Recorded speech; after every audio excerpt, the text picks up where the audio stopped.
It's something that can benefit all of us. So we're discussing improving mental health. Our guest, Dr. Imran Shakir. He's a psychiatrist and chief medical officer for Silver Oaks Behavioral Hospital. Welcome to Silver Cross Hospital's iMatter Health Podcast, where medical experts bring you the latest information on health topics that matter most to you and your family.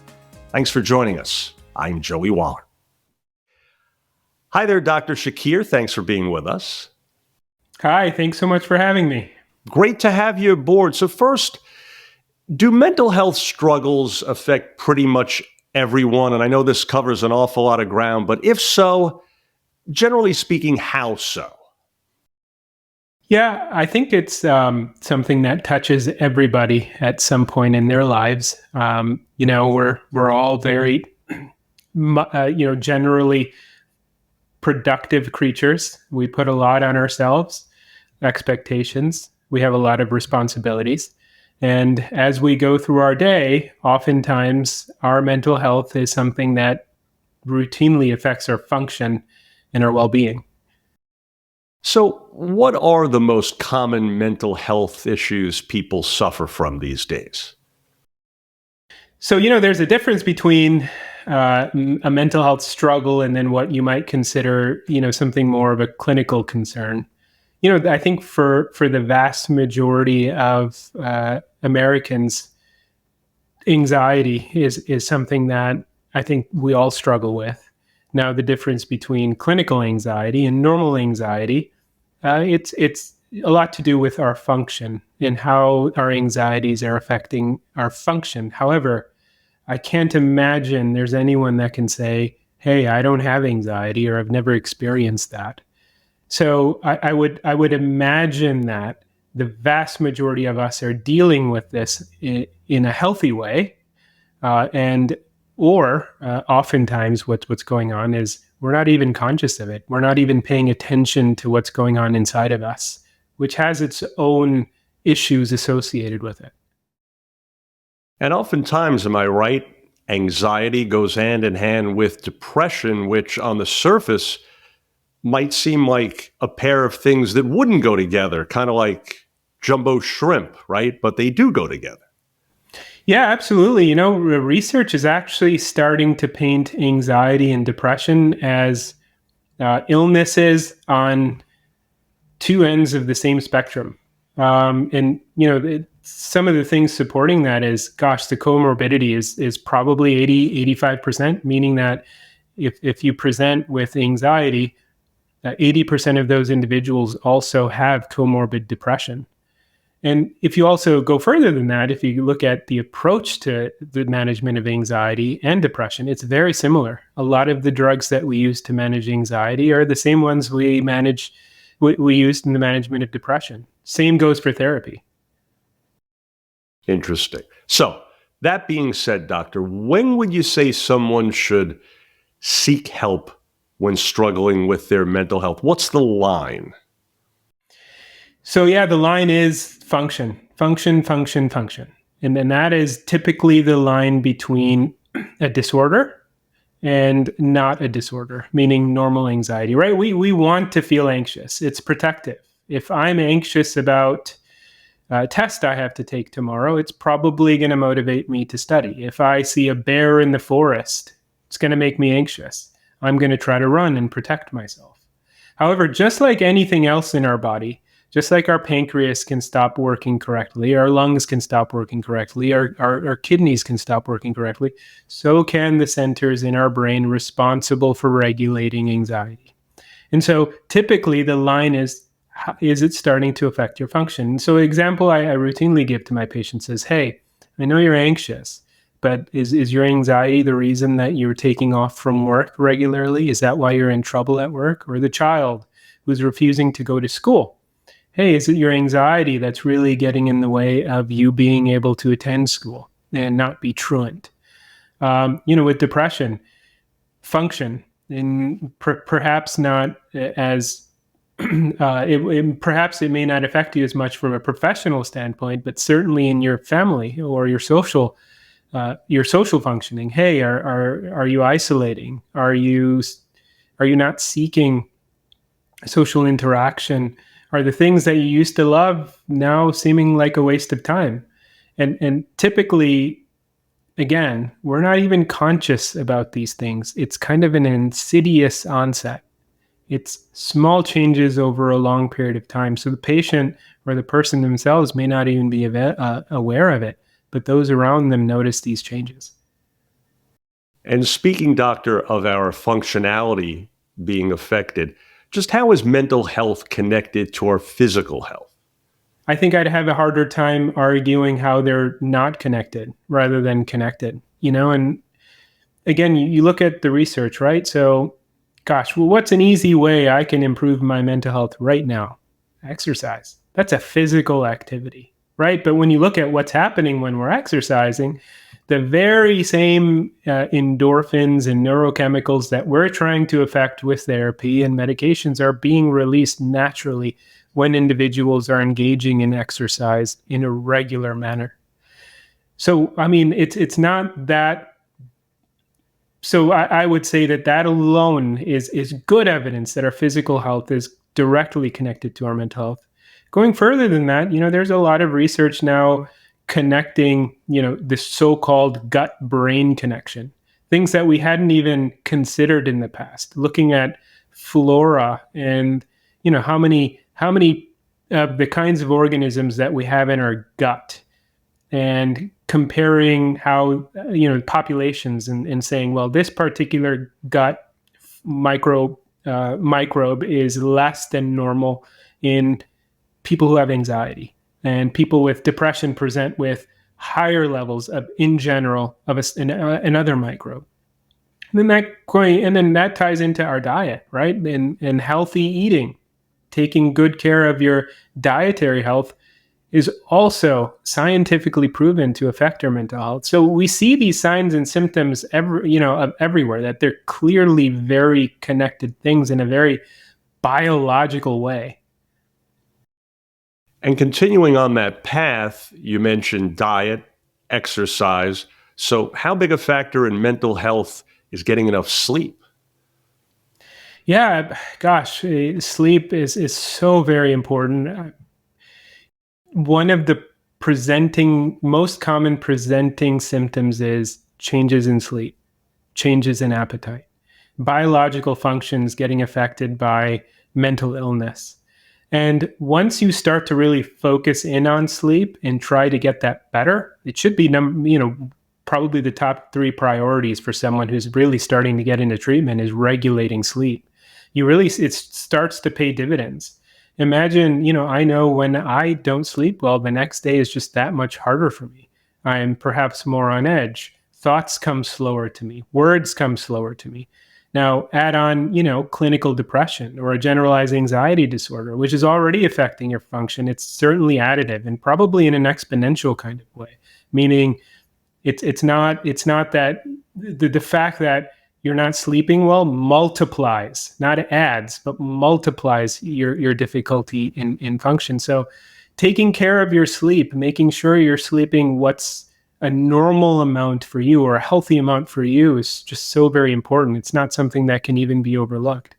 And as you all know, so many people struggle with sleep, getting enough quality rest, etc. So do you have a tip on what people can do to bring about a better night's rest? That's always it's such a varied kind of, everyone's experience with sleep is different. What's normal for everybody, is oftentimes not normal for the next person. There is such a thing as sleep efficiency. There's people out there that can function very highly on 4 hours of sleep. There are others who need a full 8 to function highly. And so it tends to be a tailored kind of exploration, meaning, hey, how have you slept? When was the last time you slept well? And how are you sleeping at that time? And using that as a foundation to build healthy sleep habits. There's a lot of treatments out there. There's a kind of therapy, cognitive behavioral therapy -I. That I is for insomnia. And believe it or not, it's been shown to be more effective for regulating sleep, sleep onset, sleep latency, all of those things, than most sleep aids on the market. And so what we get from that is how our state of mind and our purposeful, conscious approach to sleep matters a lot, right? If I can go and talk to someone and learn how to sleep better, and I can, and research supports that, gosh, this person is sleeping better, and it's better than anything that's ever been offered by most sleep aids. What more proof do you need than that? That, hey, our mindset matters a lot. And this is something that takes a purposeful approach. It takes engagement with treatment with a professional if you're struggling with sleep at that level. But the basic things are the basic things. Screen time. You have to limit your screen time. Our screens emit blue light. And blue light to our brain is blue sky. Blue skies, it biochemically reverses the melatonin release and the natural things our brain does to shut itself down. Making sure that we're not taking caffeine, making sure that when we are in bed, we're using it just for sleep. We're not answering emails. We're not sending out texts. Because when we're doing work in bed, that sends a signal to our brain. We train ourselves to now turn the bed not as a place of rest, but as an extension of your office. And over time, it becomes harder and harder for you to sleep. Couple of other things. We spoke of sleep. So how about the importance of then waking up after sleep and starting our day on the right foot to improve mental health? What's one thought maybe people can keep in mind about starting the day right? Mindfulness. And it's such a powerful thing, and it's a really simple thing. The essence of mindfulness is insight looking inward, right? Looking inside ourselves. And it's really just a matter of starting your day, logging your emotions, how you're feeling in that moment, kind of in a very conscious way. Gosh, woke up kind of anxious today. Where's that coming from? I'm feeling kind of down today. Why is that? So many times we carry emotions with us and we're not even aware why we're carrying them. We go through half our day before we kind of say, God, today's just not a good day. I'm not feeling well. If you explore that and you say, well, what do you mean I'm not feeling well? I'm kind of feeling anxious today. Well, why am I feeling anxious? Well, I had a negative interaction with someone that I really respect the other day. And just bringing that from the unconscious into the conscious mind, I can't tell you how powerful that is to process that anxiety and however we're feeling. So it's really as simple as waking up, doing an inventory of our emotions, processing those emotions, putting meaning to them. Takes seconds, but it takes practice. And it takes a purposeful and calculated approach to this. This is something that is not going to come natural to anyone. But if we do it, I can't tell you any advice I can give to anybody that could potentially be more powerful than that. Interesting. So I guess what you're saying there is we all have many of the same thoughts and feelings, but it's a matter of being more in tune with them and how they're affecting the way we go about our day, right? Absolutely. Yeah, you got it. Yeah, that's it. And again, it sounds so simple. But when you start to practice it and you start to do it, it's almost like something falls into place. It's like, gosh, this feels so natural. How come it's not a natural process that my brain just does?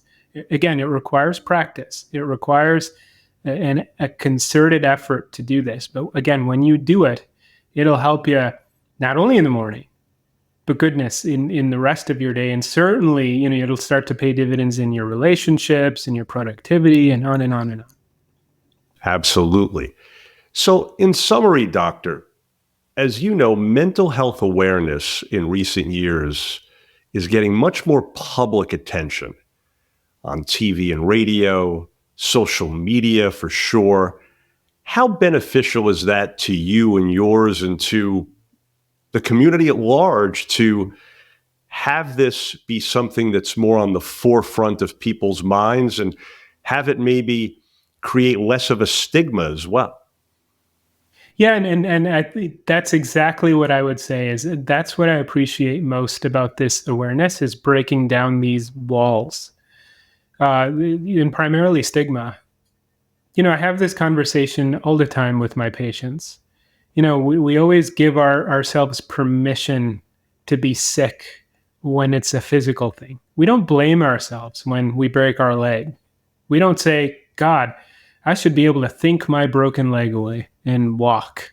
It's like saying to some with diabetes, well, doctor, I don't want to take medicine. I don't want to do treatment. I'm just going to control my sugar with my thoughts. It sounds absurd. But for whatever reason, when it comes to mental illness, we throw our hands up and we say, I don't want to depend on your treatments to feel better. I don't want to engage in treatment because I should just not have to think this way. I should just be able to think this way or use my thoughts to no longer feel depressed.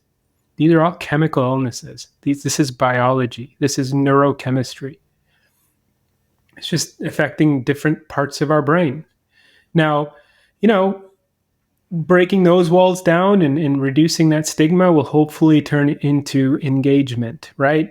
Meaning trying to come to a point where people know when to reach out for help. That's what matters the most. Again, we're all supposed to feel anxious. It's a normal emotion. We're supposed to feel sad. That's a normal emotion. But it's different. There's a difference between anxiety and generalized anxiety disorder and panic disorder. There's a difference between sadness or mourning and clinical depression or complicated grief. And again, just to recap, that lies in how badly it's affecting our function. That is the litmus test. In mental health, we've all known, I know everybody on this side of the table, all the psychiatrists, therapists, mental health workers, we've known we've had a crisis in this country long before it's become chic or in the media.